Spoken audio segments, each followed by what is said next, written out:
Bismillahirrahmanirrahim. Alhamdulillahi rabbil alamin. Hamdan syukran lillah. Salatan wassalaman ala rasulillah. Sallallahu alaihi wasallam. La nabiyya ba'da.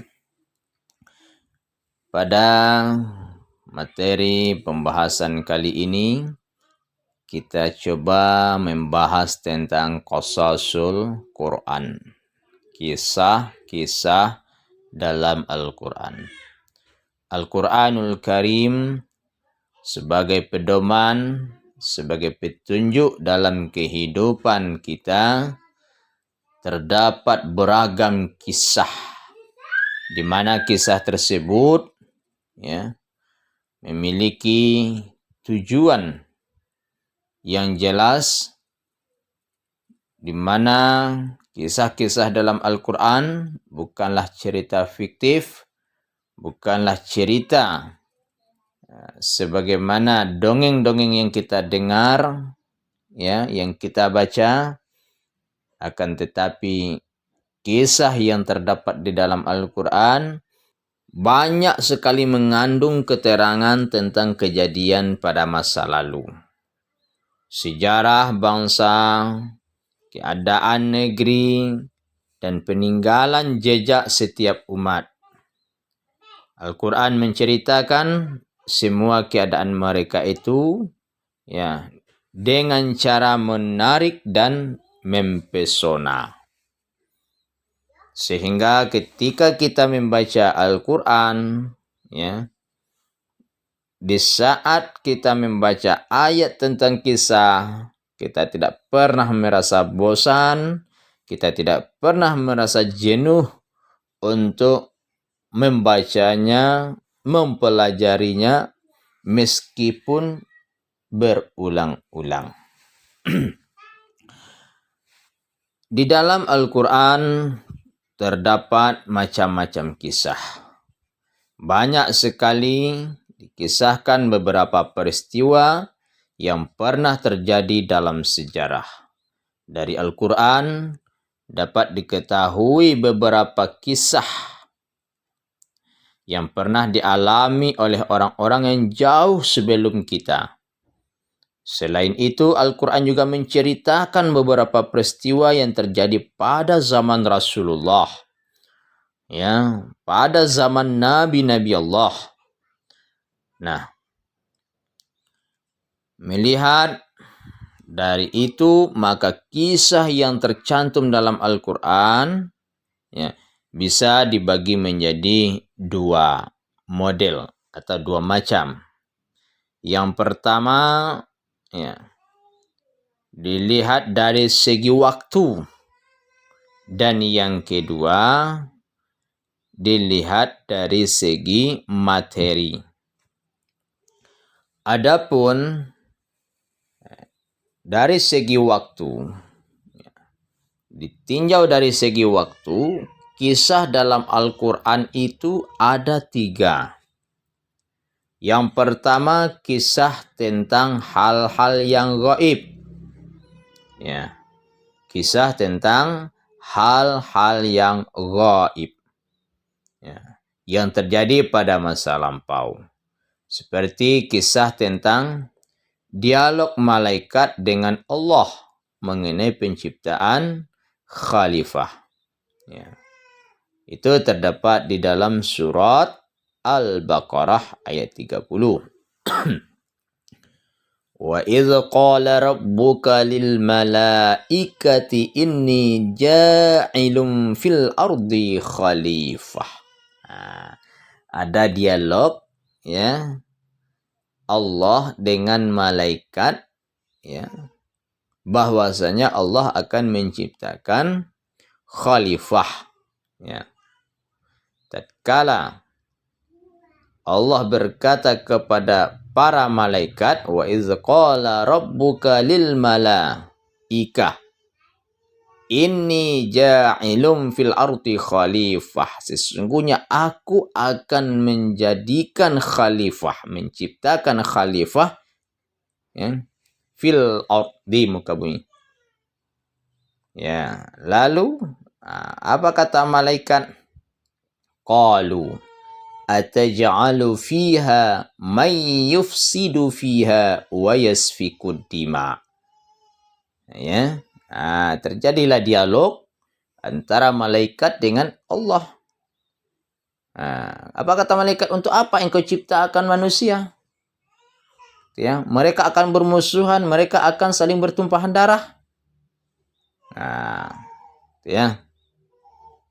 Wa nahnu nusabbihu bihamdika wa nuqaddisu lak. Agak meninggi sedikit malaikat. Sedangkan kami saja adalah orang yang selalu bertasbih kepada engkau. Ya. Terjadilah dialog antara malaikat dengan Allah. Nah, ini adalah salah satu kisah yang diceritakan oleh Allah di dalam Al-Quran, yaitu kisah hal yang gaib yang terjadi pada masa lampau. Ya. Nah.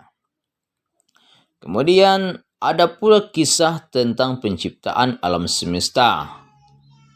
Ya, seperti yang terdapat di dalam surat Al-Furqan. Kisah tentang penciptaan Nabi Adam dan kehidupannya di surga. Ya, dalam surat Al-A'raf, dan masih banyak lagi yang lainnya. Yang kedua, kisah tentang hal-hal yang gaib yang terjadi pada masa sekarang atau masa kini. Seperti kisah turunnya malaikat pada malam Lailatul Qadar. Ya. Itu terdapat dalam surat Al-Qadar. Ya. Tanazzalul malaikatu warruh. Ya, malaikat turun ya pada malam Lailatul Qadar, ya. Itu di setiap bulan Ramadan. Nah, itu kisah tentang hal yang gaib. Nah, kemudian Al-Quran juga mengisahkan tentang kehidupan makhluk-makhluk gaib. Ya, seperti adanya jin, syaitan, ada iblis, ya. Mereka itu adalah makhluk gaib. Ya, itu kalau dari segi waktu, ya, Al-Quran menceritakan hal-hal yang gaib terjadi pada masa kini atau masa sekarang. Nah, yang ketiga, ya, kisah gaib yang akan terjadi pada masa yang akan datang. Nah, jadi Al-Quran juga mengisahkan tentang perkara-perkara gaib yang akan terjadi pada masa yang akan datang. Misalnya apa? Seperti kisah akan datangnya hari kiamat. Ya. Al-Qari'ah. Ya. Mal Qari'ah. Wa ma adraka mal Qari'ah. Yawma yakunun nasu kal farashil mabthus. Wa takunul jibalu kal ihnil manfush. Itu dikisahkan di dalam Al-Quran surat Al-Qari'ah. Nah, kemudian kisah tentang nasib Abu Lahab. Ya, bagaimana kisahnya, bagaimana nasibnya kelak di akhirat, ya. Itu dijelaskan di dalam Al-Quran surat Al-Lahab. Tabbat yada abi lahabiw wa tab. Nah. Kemudian Al-Quran juga mengisahkan tentang kehidupan orang-orang yang ada di surga dan kehidupan orang-orang yang ada di neraka. Nah, itu ya. Nah, jadi ada 3 model kisah kalau dilihat dari segi waktu. Ya, kisah gaib yang terjadi pada masa lampau. Kisah gaib yang terjadi pada masa sekarang. Kisah gaib yang akan terjadi pada masa yang akan datang. Nah, kemudian kalau tadi dari segi waktu, yang kedua dari segi materi. Ditinjau dari segi materi, kisah dalam Al-Quran itu ada 3 pula. Nah, pertama kisah para nabi. Ya, kisah ini mengandung dakwah mereka kepada kaum, ya kepada kaumnya, ya seluruh nabi itu ya. Mukjizat ya yang Allah berikan kepada nabinya, ya. Kemudian sikap orang yang memusuhinya, bagaimana Nabi berdakwah lalu mereka dimusuhi, ya. Ya Rasulullah dakwah dimusuhi, ya. Kemudian Nabi Musa dakwah dimusuhi, ya. Nabi Isa berdakwah dimusuhi. Hampir semua nabi berdakwah itu tidak ada yang mulus jalannya, selalu mendapatkan tantangan. Semuanya dikisahkan di dalam Al-Quran, ya. Nah, misalkan ya ketika kita baca surat Yusuf, ini memang kisah Nabi Yusuf itu mulai dari bermimpi ayahnya itu sudah dikisahkan, diceritakan. Bagaimana perjalanan kehidupannya, ya Nabi Yusuf dilempar ke dalam sumur oleh saudaranya, ya. Kemudian Nabi Yusuf dijual, ya. Nabi Yusuf hidup di istana, Nabi Yusuf digoda oleh seorang perempuan, Nabi Yusuf dipenjara, Nabi Yusuf kemudian jadi raja. Itu memang dikisahkan betul di dalam Al-Quran. Nah, kemudian ketika kita lihat pula misalkan Nabi Nuh, ya, udah sekian tahun dia berdakwah, namun pengikutnya tidak seberapa. Ya, nah, sampai-sampai Nabi Nuh ini dia bikin kapal di atas bukit. Nah, ini kalau secara akal sehat kita berpikir tidak masuk akal, masa di atas bukit bikin kapal. Tapi dikisahkan di dalam Al-Quran itu memang nyata, ya, sehingga kaum Nabi Nuh yang membangkang, yang durhaka itu, ya, semuanya ditelan sama banjir. Gitu ya. Ini juga dikisahkan di dalam Al-Quran, ya. Kemudian Nabi Musa alaihi salam, bagaimana ketika dia dilahirkan di masa kerajaan Fir'aun yang ketika itu tak boleh hidup, ya, tidak boleh dibiarkan kaum laki-laki, maka dengan cara lain Allah selamatkan Nabi Musa ini ketika dilahirkan oleh sang ibu, ya, lalu dihanyutkan ke sungai, lalu didapatilah oleh istrinya raja, dibawa pulang karena sayang sama istri, ya. Akhirnya bayi ini dijaga, dipelihara, dirawat dengan baik, ya. Ternyata itu adalah nabi, ya. Itu adalah Musa. Dan itu pula lah caranya Nabi Musa dalam berdakwah, dalam menumpas kesyirikan, ya. Dan Nabi Musa pun juga diberikan mukjizat oleh Allah. Ya.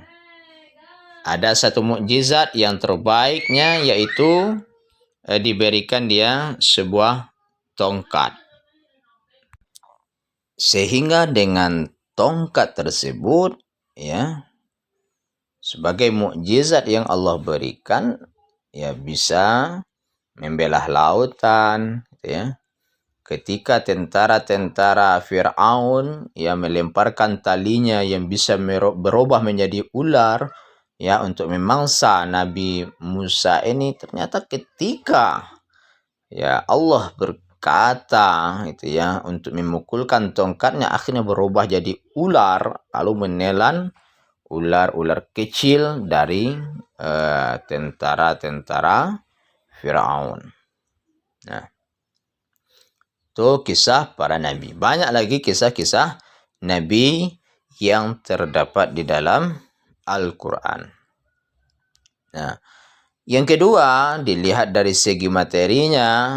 Kalau tadi kisah para nabi, yang kedua itu kisah yang berhubungan dengan peristiwa yang terjadi pada masa lalu, ya, dan orang-orang yang tidak dipastikan kenabiannya. Nah, ya, apa itu peristiwa yang terjadi pada masa lalu? Misalnya kisah tentang putra Nabi Adam. Nah, itu ya. Kisah tentang Habil dan Qabil. Ya, bagaimana dua orang putra Nabi Adam ini, ya, itu dikisahkan di dalam Al-Quran. Qabil dan Habil. Ya, di antara yang dua itu ada yang baik, ada yang tidak baik. Ya, itu ya. Si Habil, ya, ketika datang perintah untuk sama-sama mengeluarkan zakat, yang si Habil ini, ya, dikeluarkannya lah hasil panennya itu.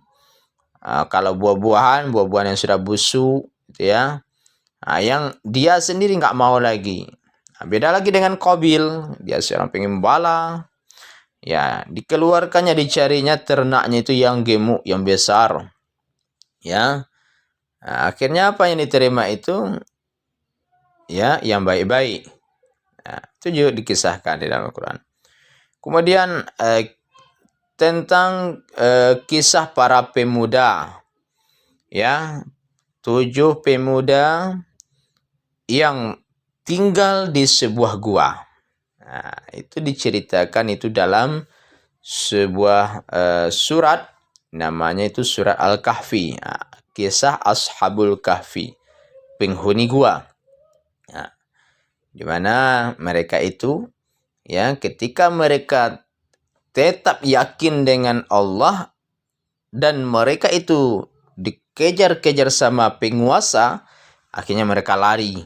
Ya, lari mereka ke sebuah bukit lalu ketemu dengan gua. Nah, di gua tersebut mereka tinggal. Nah, ratusan tahun lamanya. Ya, sehingga mereka itu tertidur dan di saat mereka bangun, ya, mereka itu merasa tidurnya sebentar. Ya, merasa tidur sebentar. Ternyata apa? Ketika mereka terbangun, pergi ke pasar mau berbelanja, rupanya uang yang mereka punya itu tidak lagi laku, ya. Nah, karena sudah turun temurun, ya, dan penguasa hari ini dengan yang sekarang tidaklah sama, dah berbeda orangnya, sudah sekian kali keturunan. Nah, itu kisah tentang para penghuni gua atau Ashabul Kahfi. Di dalam Al-Quran juga dikisahkan Zulkarnain, gitu ya. Ada kisah tentang Zulkarnain.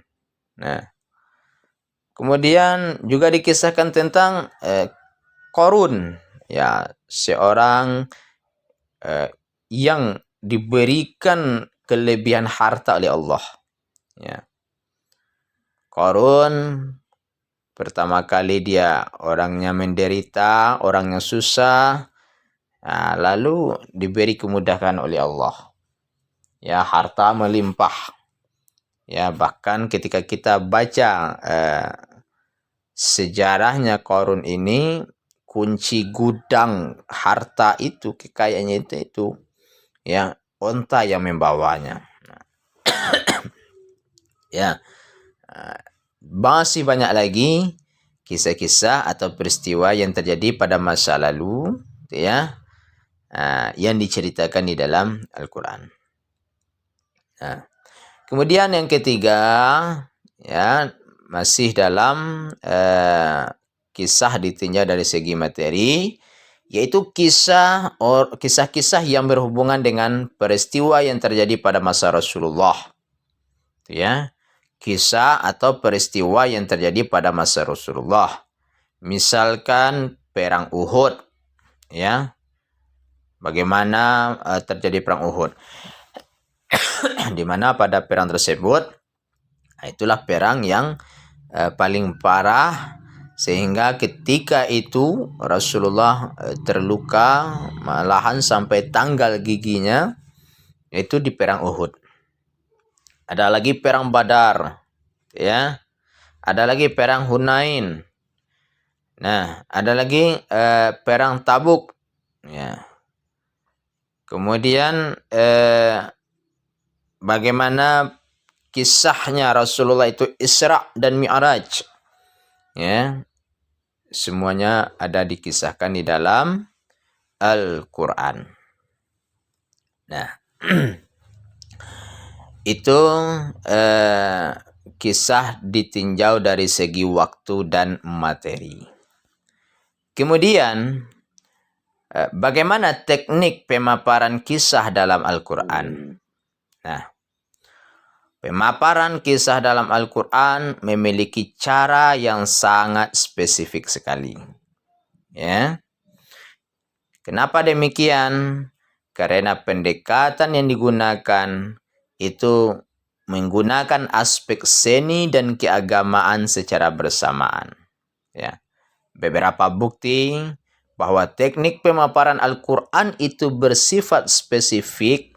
Pertama, dapat kita lihat bahwa banyak kisah yang dipaparkan Al-Quran dimulai dari kesimpulan lalu diikuti rinciannya.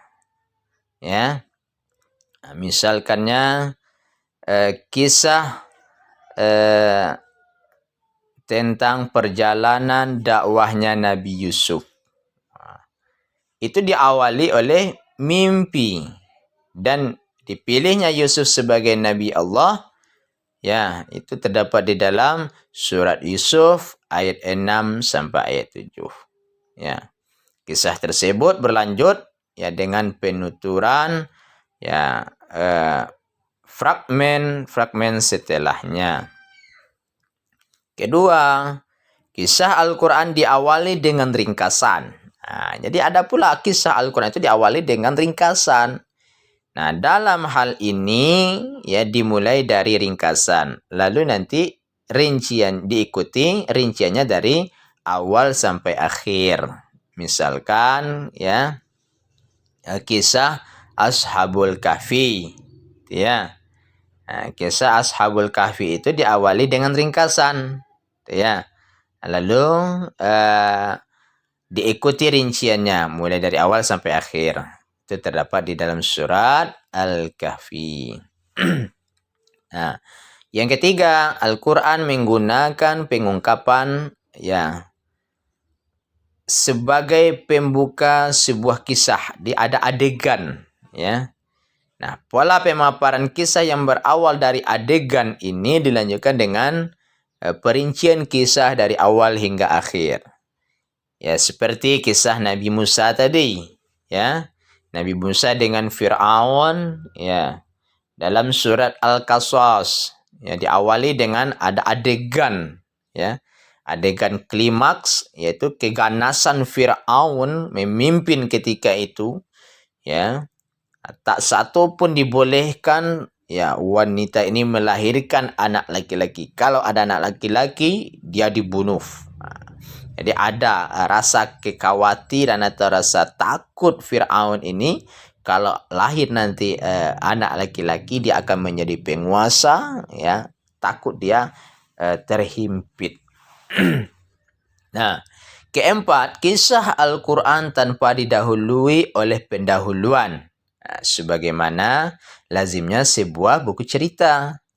Ya, secara umum kata-kata pendahuluan digunakan pada kisah-kisah Al-Quran. Apakah itu dengan menggunakan pola pertama, pola kedua, ketiga, atau bentuk pertanyaan. Ya. Misalkan seperti kisah tentara bergajah dalam surat Al-Fil. Ya. Nah. Kemudian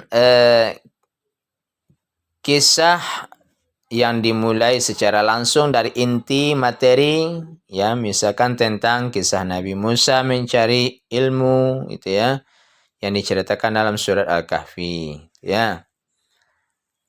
Yang kelima, kisah dalam Al-Quran banyak yang disusun secara garis besar atau secara global, secara umum saja. Ya. Karena kelengkapannya diserahkan kepada imajinasi manusia untuk terus-menerus mencari jawabannya. Apa faedah dan tujuan dalam kisah dalam Al-Quran? Jadi sekarang kita lihat lagi faedah ya serta tujuan kisah di dalam Al-Quran. Cerita atau kisah dalam Al-Quran bukanlah rekayasa, ya, bukanlah karya seni, ya, yang hanya bernilai sastra, baik itu gaya bahasa maupun cara penggambaran peristiwanya. Memang dalam dunia sastra, cerita merupakan hasil telaah, renungan, ya, kesusastraan murni. Nah, tentu saja gaya ini berbeda jauh dengan cerita di dalam Al-Quran yang merupakan salah satu media mewujudkan tujuan yang asli. Nah, kisah-kisah dalam Al-Quran secara umum bertujuan untuk menciptakan kebenaran dan semata-mata untuk tujuan keagamaan. Nah,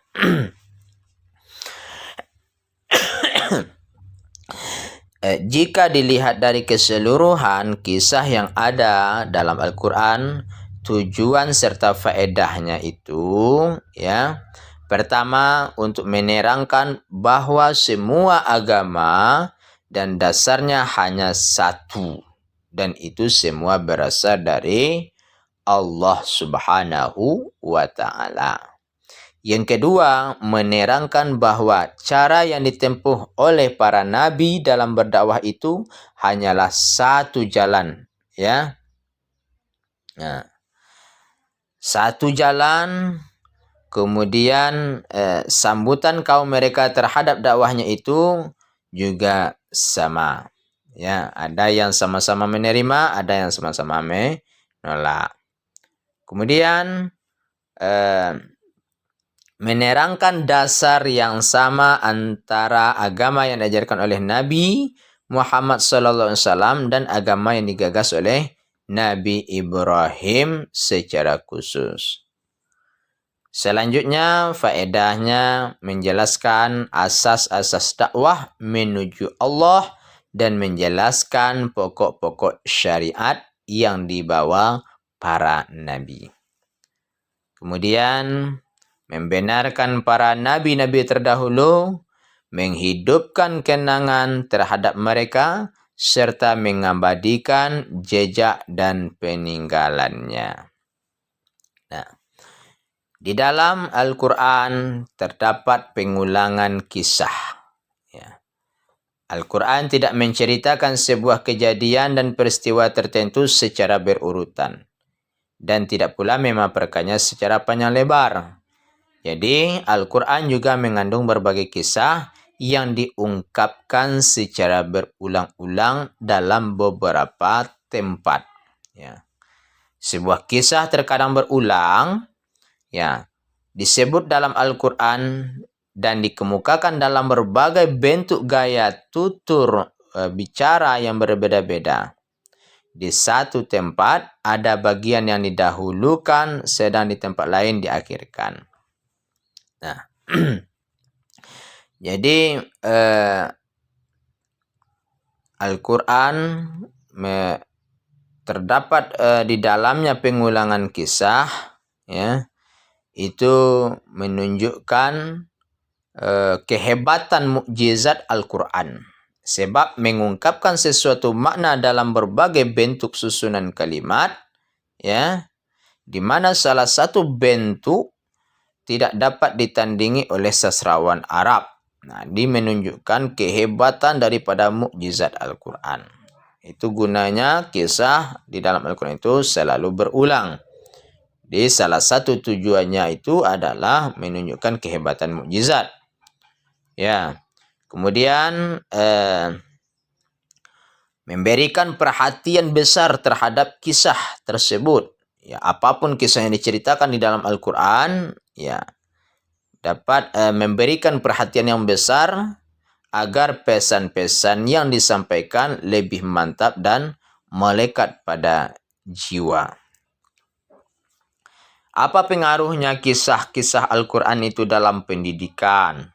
Ya, di dalam Al-Quran kita dapati banyak sekali kisah-kisah, baik itu kisah para nabi, kisah para rasul, umat-umat terdahulu, ya. Nah, maka dimaksudkan dengan kisah itu, ya, tidak diragukan lagi, ya, bahwa kisah yang diceritakan di dalam Al-Quran, ya, itu dapat menembus relung jiwa manusia dengan mudah. Nah, pelajaran yang disampaikan dengan berbagai macam metode dalam Al-Quran, ya, tidak akan menimbulkan kebosanan dan kejenuhan kepada siapapun yang mau mempelajarinya. Kemudian sebagai kesimpulan dari materi Qasasul Quran, yang pertama sekali bahwasanya Qasasul Quran itu adalah pemberitahuan Al-Quran tentang hal ihwal umat yang telah lalu, tentang kenabian, ya. Kemudian peristiwa-peristiwa yang sedang atau yang akan terjadi. Nah, kisah yang tercantum di dalam Al-Quran itu ada dua. Pertama, ditinjau dari segi waktu dan dari segi materi. Kemudian, pemaparan kisah di dalam Al-Quran memiliki cara yang sangat spesifik. Karena pendekatan yang digunakan menggunakan aspek seni dan keagamaan secara bersamaan, bahkan sangat dominan. Adapun tujuan kisah di dalam Al-Quran adalah untuk menciptakan kebenaran dan semata-mata untuk tujuan keagamaan. Terima kasih, semoga bermanfaat. Fastabiqul khairat. Assalamualaikum warahmatullahi wabarakatuh.